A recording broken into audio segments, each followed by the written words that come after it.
no charges on the player who had pop 3 on 'em out here in these doggone street. They outside playing. Everybody outside playing. Y'all don't be understand. I be trying to tell y'all, always keep that fire. Watch 236009 at all times. Make sure that you loving you, caring about you, self-caring about you, all that about you. You come before anybody. I just want y'all to understand this right here. We're going out here to Detroit. We're going to Detroit at the gas station out here, playing at the gas station where people be pumping gas where it's gas at, and they be out here shooting where they get where it's gas at. But here we go. I ain't even much gonna hold you. Look at it. Wayne County prosecutor announcing no charges against a man who shot and killed 3 people at a Sunoco gas station on Detroit's west side. Fox 2's Jamie Sherrod is live in studio with the latest. Jamie. Yeah, Ruth, that's right. They say the 22-year-old suspect in connection to that shooting will not be charged, and that's because officials say this was all a case of self-defense. According to police sources, this all happened around 3 a.m. Sunday during an illegal drag racing meetup in Detroit. 2 vehicles collided. We're told one of them, with the 3 victims inside, waved a gun and chased the other vehicle. That vehicle there, the red one, carrying several others, to that gas station you see on your screen. The trio apparently got out and attacked the driver, and that is when a passenger in the suspect's vehicle allegedly used what we are told was a Draco pistol, firing at the 3 victims who later died. Oh, you just ran here with a Draco. Go ahead. The pistol was registered to the shooter, and he is a CPL holder. Okay. Now, the Wayne County Prosecutor's Office saying in a statement, quote, under Michigan law, a person can use deadly force if they reasonably believe it is necessary to prevent imminent death or serious bodily harm to themselves or others.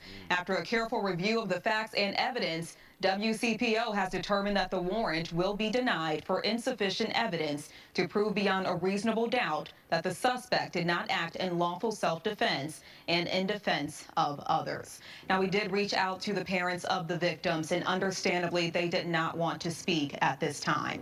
Reporting live in studio. I ain't want to say nothing, but I'm looking at the bottom where there is another video of alleged shooter's family response. So maybe this is not the family that she had done spoken to, but here's another family. Hold on, let's click on it. What we got? 3 lives lost after a fight at a gas station escalates into gunfire. And tonight, we're hearing from 2 families impacted in different ways by the needless violence. Thanks for joining us at 6. I'm Ty Steele. I'm Kimberly Gill. There are 2 families reeling from what took place early Sunday morning on the west side. Police say it started with a car crash, but ended with a shooting near 6 Mile and Losser. Erica Erickson has been talking with the families of those victims today. And Erica, this is just tragic and heartbreaking, hard to process. It really is. We're talking about 3 young lives, 2 families absolutely devastated, and now a 3rd family with a young man behind bars. Take a listen. I don't know how I'm gonna do it. I don't know how I'm gonna do it. 3 young lives gone in seconds. There's a hole in my heart. There's a hole in my heart that I know will never be filled again. It will never be filled again. A deadly shooting times 3 on McNichols and Losser on Detroit's west side early Sunday morning. A crash, then a confrontation, then gunfire. They don't know what they did Sunday morning, and they don't know what they did to me and his family. They took a beautiful soul from us. That's the father of 24-year-old Lester Owens III, shot and killed along with tight-knit siblings. 25-year-old Trevor Sheeler Jr., known as Harry, and his sister, 24-year-old Jasmine Sheeler, known as Jazzy, all killed after celebrating a birthday party. Nothing made any type of sense to me. You know, you get to the point where you stop asking why. Both leaving behind young children, Jasmine and her big brother, inseparable. As Lester's family describes him as hardworking and kind. He always say, "Granddad, how you doing, Granddad?" You know what I'm saying? You know, with that beautiful smile of his. The 22-year-old accused shooter arrested at the scene, but the disbelief, anger, questions for these families just beginning. He had so much future. He had a beautiful heart. He was loved by many. They're gonna be truly missed.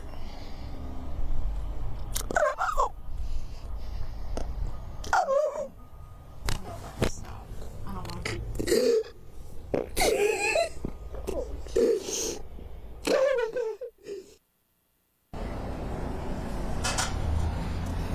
Incredibly heartbreaking for these families. Now, I want to remind everyone that 22-year-old shooter has not yet been charged. We did speak to the family of that accused shooter, and they say that there's a lot more to this story. They actually say, in part, quote, he did not intend to go out and harm anyone that night. He was in fear for his life. We had more from that family. He was in fear for his life. And then we got another one. Here we go.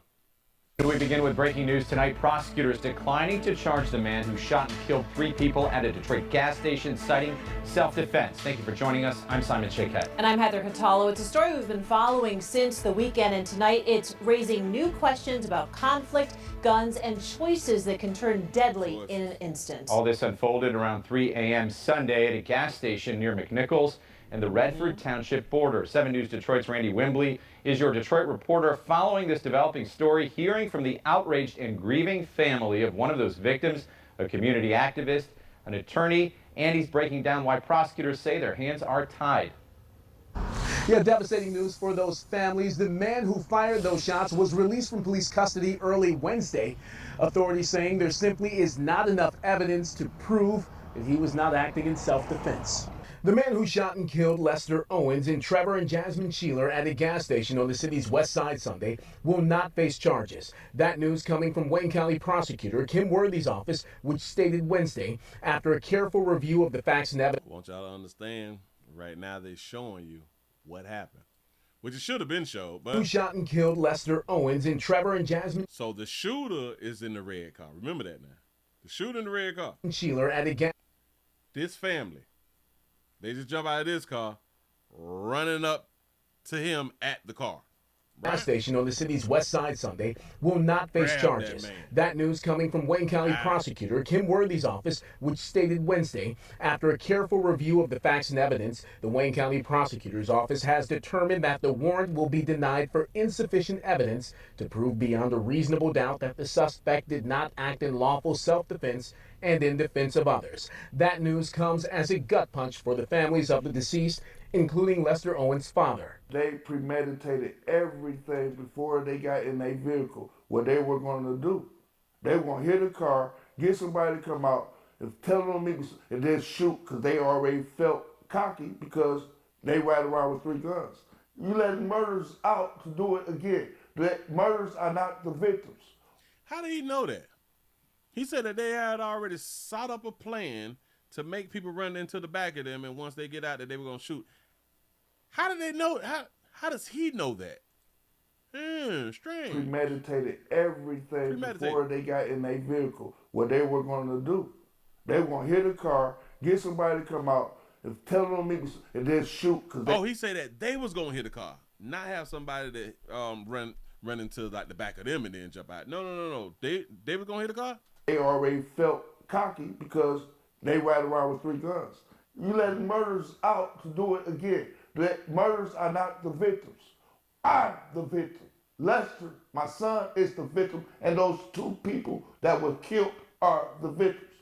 The prosecutor's office says the 3 people killed were seen getting out of their car, opening the driver's door of another vehicle, and getting into a physical altercation with the driver. That's when the man in the rear of that car fired those fatal shots. Attorney Terry Johnson says Michigan law allows someone to... the man in the back seat. Okay, so it wasn't the driver who did the shooting. The man in the back did the shooting because he felt like his life was in danger. This make all the sense in the world. And y'all got to understand this right here. All 3 of them walked up to the vehicle aggressive. And getting into a physical altercation with the driver. That's when the man in the rear of that car fired those fatal shots. Attorney Terry Johnson says Michigan law allows someone to use lethal force when they are in imminent fear of death or great bodily harm for themselves or someone else. My concerns are someone getting out of a vehicle, going into another vehicle. Again, that's never a good thing, especially when there's been some sort of friction between the 2 parties beforehand. That friction stemming from a crash on the road, a pursuit, and someone pointing a gun at the other car and culminating in this confrontation at the gas station. Community Violence Intervention Group The People's Action says there were off-ramps on this road to tragedy, and it should serve as a lesson to everyone. De-escalation skills. It was so many times where they could have stopped and said, you know what, it's not worth it. Facts. They didn't have to follow Buddy to the gas station. They could have went their separate ways. We can go a different route. Us as a community, we need to intervene more. I don't think that we should just... You got to get that little shit off y'all head. It looked like it's about to stick. Why y'all got to keep doing this? Shit look crazy. Always depend on law enforcement or extreme circumstance, extreme people to come intervene. We could do it, right? Let's hold ourselves accountable as a community. The family of the brother and sister killed in that shooting declined an interview, as did the young man who pulled the trigger. I'm Randy Wembley, 7 News Detroit. Young man who pulled the trigger, it's a good thing. Keep your mouth shut. Don't say nothing else. You already got off, pimp. It's done. But my problem is listening to the parents as if they children didn't do anything. Y'all ran up on Buddy, but in the back gave it to your children. Y'all is in, I think this is Detroit, right? The crime high? Or even if the crime is not high, y'all even the community little outreach little program, people say there's different highways that they could have took. De-escalation skills. De-escalation skills. That's one thing that we don't teach our children. We don't teach the youth, but even a lot of times, if we do, the children make their own decision. The young folk, people make their own damn decisions, and then they just get what they. This was the decision that they made to happen. They chose their death without even knowing it. Times where they could have stopped and said, you know what, it's not worth it, or we can go a different route. Us as a community, we need to intervene more. I don't think that we should just always depend on law enforcement or extreme. I don't even know why you people is dependent on law enforcement when y'all want to defund the police and y'all scared of the police. Y'all don't want the police in y'all city. Now that little fly shit right there. So the police should not even be a thing to be used. It should not even be a tool. You know what I'm saying? But listen, to all y'all parents, all y'all families and all that fly stuff right there, y'all's loved ones made their own damn decisions, and it ended with them laying down in the casket with pictures on t-shirts and shit. That's a fact. I don't care about your feelings and not about your feelings. I refuse to, pretend that I care. I don't do that. I let y'all people out here on the other internet and people in those folks' lives pretend to communicate and all that. Pretend to damn it, I forgot the doggone word. Pretend to care. I don't do that. It's just another person or other people who had done died, and tomorrow is going to be more people who's gonna die, and we're gonna talk about them too. Like, so it is what it is. The thing that we got to start teaching each other, or at least telling each other, the decisions that you make can determine. Every decision that you make can determine whether you stay or leave Earth. Bottom line, y'all let me know what y'all think. I appreciate y'all for rocking. I'm out of here, man.